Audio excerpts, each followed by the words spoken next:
Jibo birayna su se rewşenbîrên di duê tîrma 1993 de di otela Madımakê Sivasê de hatin şewitandin bi tevlîbûna hezaran li Sivasê merasîma bîranê hat li darxistin.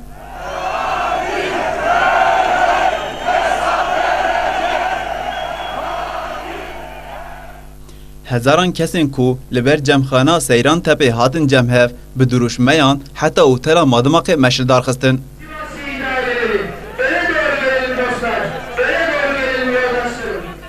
Hevserokên HDP, Salahattin Demirtaş û Figen Yüksekdağ wekîl û gelek rêxistinên kedê jî tevlî meşê bûn.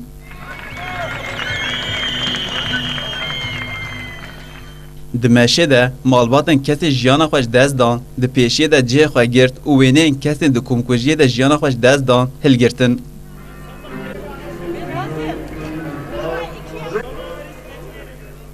Piştî meşê, Komîteya Amadekar daxuyaniyek da û komkujiyên li Tirkiye pêk hatine şermezar kirin.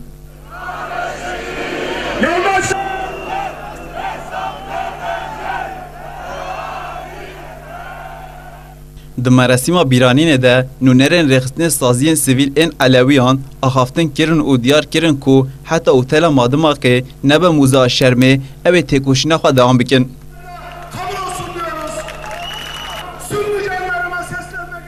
Hevserokê giştiyê HDP û namzedê Serokkomariyê Salahattin Demirtaş jî di merasîmê de axivî û diyar kir ku yên îro li ser desthilatdariyê ne nekarin hesabê komkujiyê li Tirkiye pêk hatine bipirsin û anî ziman ku ew ê têkoşîna wan heta azadiya hemû civak û baweriyan bidûme.